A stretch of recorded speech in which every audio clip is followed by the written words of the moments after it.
জান্নাতুল বাকিতে বিশ্ব নবীর অসংখ্য সাহাবা ইজমান শুয়ে রয়েছে, ওদের কবরের উপর একটা পাথর। বাংলাদেশে এরকম বিল্ডিং উড়াচ্ছেন, কারণটা কি? ওরা কি বিশ্ব নবীর সাহাবীদের চাইতে দামি? বিশ্ব নবীর এতগুলো সাহাবা জান্নাতুল বাকির মধ্যে শুয়ে রয়েছে, ওদের কবরের মধ্যে একটা পাথর।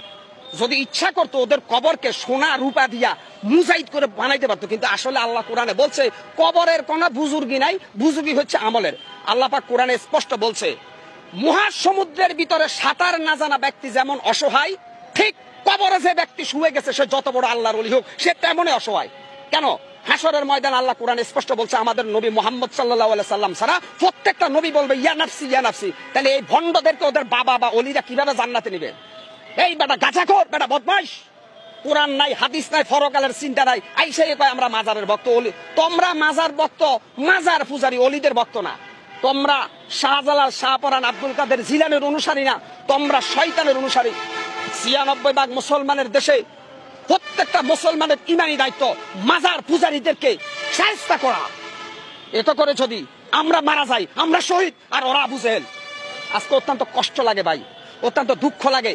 আজকে সোশ্যাল মিডিয়া থেকে শুরু করে এক ধরনের তেল বা সুশীল সমাজ বাইরেছে, মাজার ভাঙছে, আস্তাগফিরুল্লাহ আস্তাগফিরুল্লাহ। কেন মাজার ভাঙছে? আরে ভাই, কবরের উপরে বিল্ডিং ভাঙ্গার নির্দেশ দিচ্ছে রাব্বুল আলামিন আল্লাহ। আপনি কত বড় নাস্তিক বুদ্ধিজীবী, আপনি মাজার ভাঙতে নিষেধ করেন কেন? আমি বলছি না যে প্রত্যেকটা মুসলমানের ইমানি দায়িত্ব বাংলাদেশের প্রত্যেকটা মাজারকে ভেঙ্গে গুটি গুটি করে দেওয়া। এখানে উগ্রবাদের গন্ধ পাও, মৌলবাদের গন্ধ পাও, তাহলে আল্লাহর কোরআন নিয়ে বসো।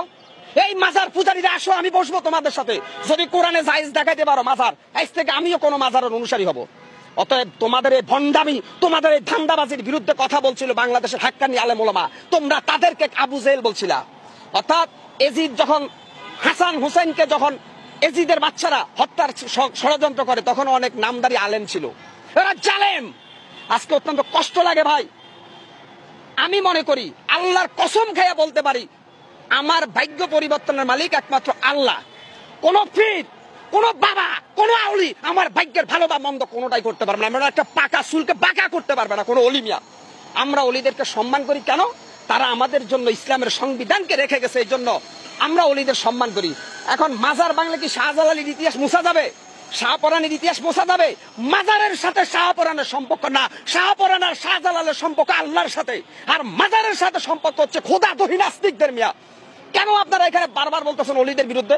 শাহজালাল, শাহপরান, ৩৬০ জন যে অলি আসছে, প্রত্যেকের সম্পর্ক ছিল আল্লাহর সাথে।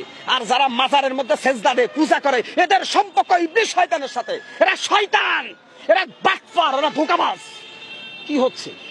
শেখ হাসিনা ফ্যাসিস্ট হাসিনার আমলে হয়তো কেউ কথা বলতে পারে নাই, কারণ শেখ হাসিনা গোটা রাষ্ট্রটাকে জিম্মি করে রেখেছে।